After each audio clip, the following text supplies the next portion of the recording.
Hey folks, hope you're keeping well. After my last video, I was asked to do a walk around of my car.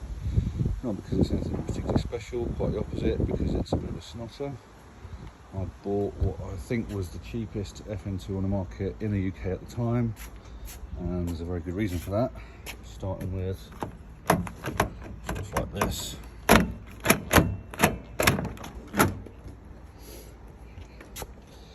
Generally poor condition, door card hanging off,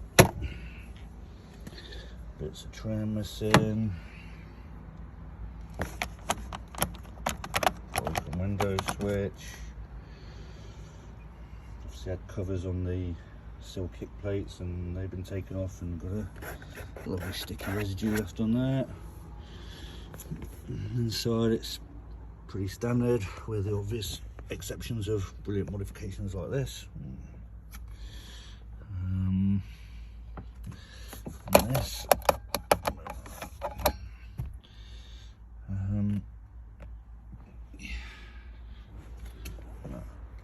that's it. That's not sure what this is about.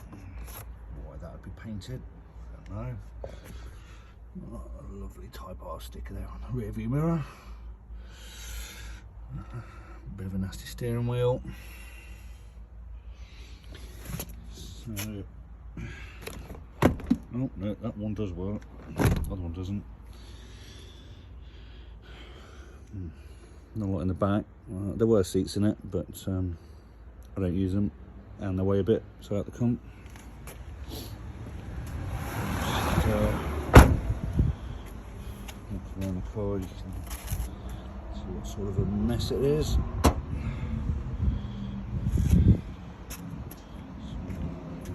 The odd modifications, caps missing, covers missing, a lovely Mugen Power sunstrip there. Just gets caught by the windscreen wiper and I'll be off soon. Painted door handles, paint's flaking off, lack of peel, damage. Looks like it's had a bit of a dent here. That doesn't look right to me.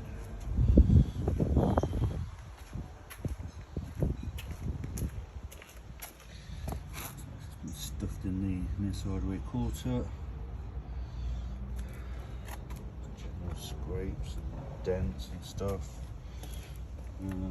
This corner did have an arch trim on it, but the whole front end's been bodged and I need to take the bumper off a few times, and to be honest, it was tight sealed on and easy just to leave it off. Looks horrible, but it is what it is.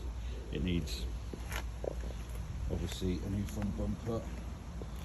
That is junk.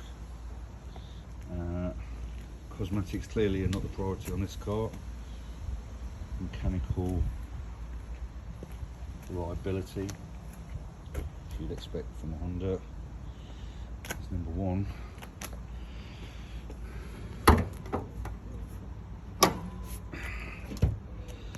So, yeah, not the best looking engine bay. Previously, you'll notice there's slam panel cover missing, inlet manifold missing, rocker cover trim missing. They were all hydro dipped in this very gangster looking dollar bill style Silverstone light, hence why it's all come off. These just got to come off, have all that stuff taken off and then back on. Most of this will just go back to stock. I'm not sure about the Samco hoses. It's got a HKS style long reach induction, which pretty much just soaks up all the water whenever it's wet, which is a lot of the time in this country.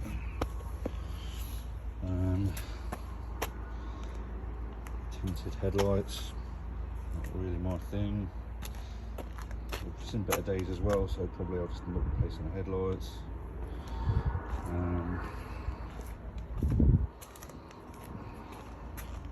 Alloys are just standard, painted bronze. And there's probably a fake Newton centre cap. So.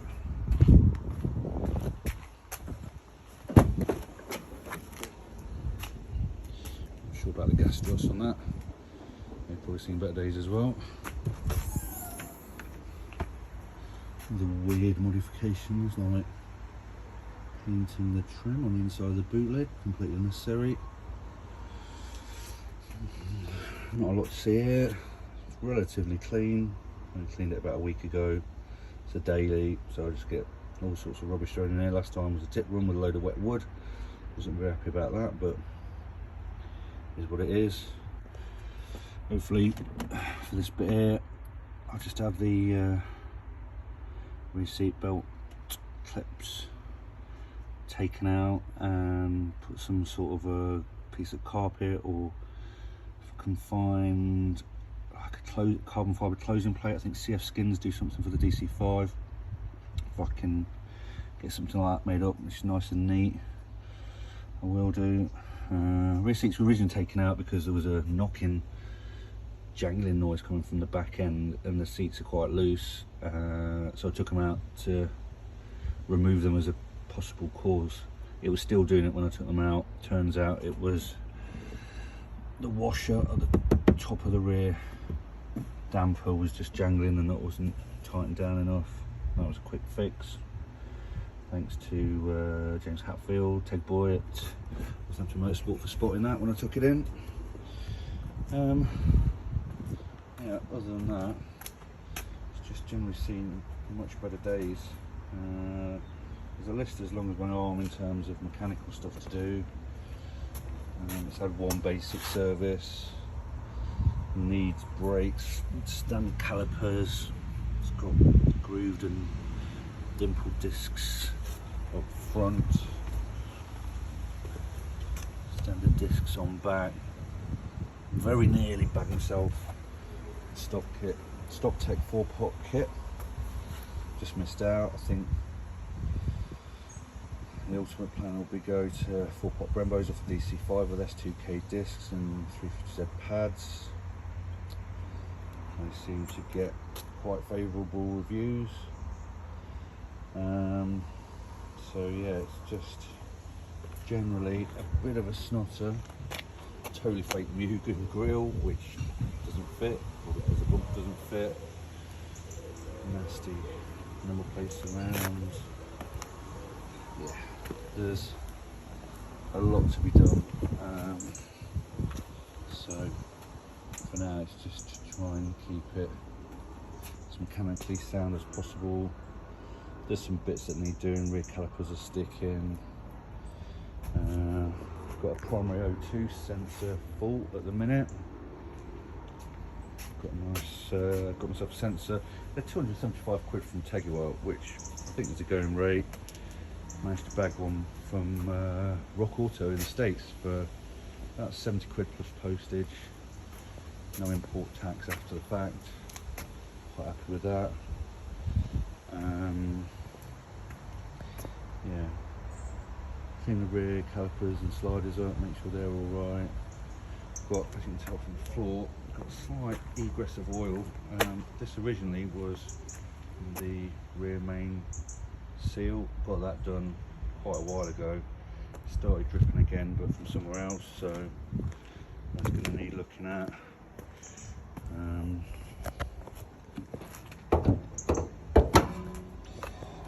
As you can see, there's obviously been some sort of an oil leak or drip from here.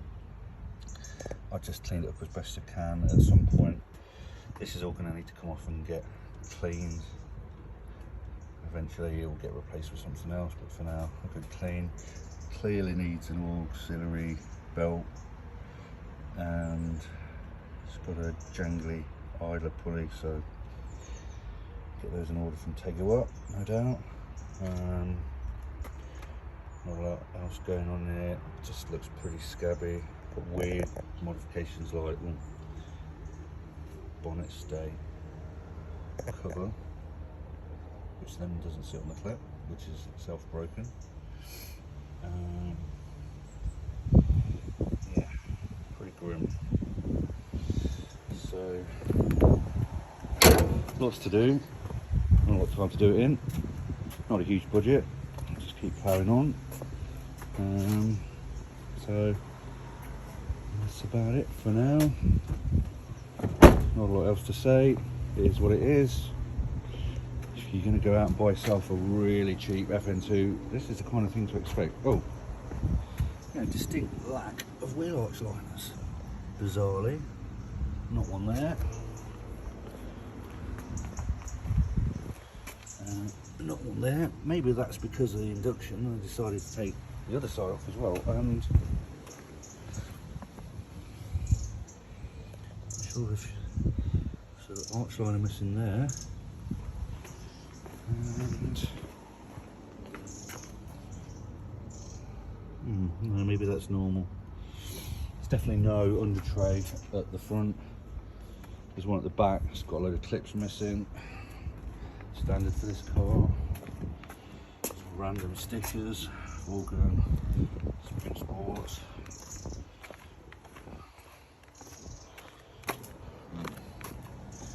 It's tasteless. Not really my thing. I'm much more of a OEM Plus type of guy. So there's a lot of work to do, obviously. So yeah, that's about it. For the moment, I'm just driving it and enjoying it. Never really had any major mechanical issues in the almost year that I've owned it. Had a high speed wobble, hard acceleration wobble, call it what you want. It's very typical on these, on the drive shafts. Snapped a drive shaft doing a standing start, foolishly showing off, and that was great. Got a pair of replacement J&R drive shafts, just the standard ones, not the uprated ones. About 115, 120 quid posted. Got them fitted, no wobble. So anybody who's got that wobble under acceleration at speed, mine was about 50 or 60 mile an hour upwards, drive shafts potentially. Other than that, like I say, small service. Time and chain and guide and tensioner, I don't know when it was last done. There's a lot of service history with this car, but time and chain was not on there. First place I took it to said it was not noisy, and therefore they didn't think it needed doing. It's on my list of things to do along with everything else. So yeah, I'll just keep doing bits and bobs as and when I can. Got something weird going on with suspension as well. Offside front damper, it's got excessive play, and also the front springs don't match the rears. Fronts are red and the backs are black, or vice versa, and apparently the front end feels very soft in comparison to a stock one. I've never driven a complete stock one. So bagged myself a set of KW variant V1 coilovers. I don't really plan going coilovers. It's really quite stiff enough, this car, as anybody who's done one will know. But what I got them for is actually a lot cheaper than just getting standard, I think, Sachs damper and eye-back springs. So yeah. The other thing I will do while I'm out, if it's possible, is just do a cold starter.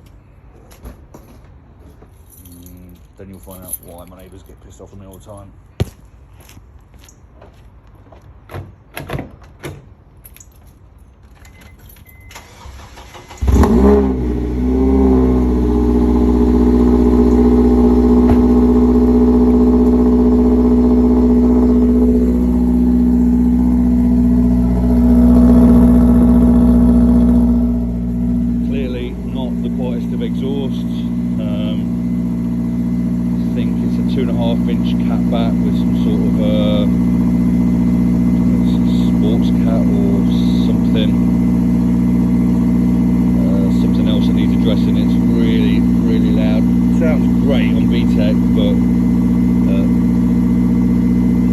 In the morning when I leave for work, it really does piss my neighbours off.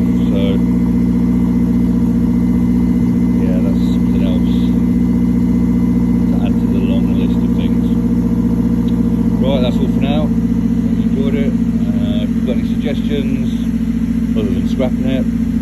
might be happy to hear them. I will try and put a list together of bits and pieces that I need, and hopefully I seem to really struggle to find anybody in the East Midlands close to me. I'm in Leicester. Anybody who's got bits and pieces like interior trim or exterior trim or anything that isn't already battered or broken or hundreds of miles away. So I'll try and put a list together, get that up, and any feedback as well. Thank you very much.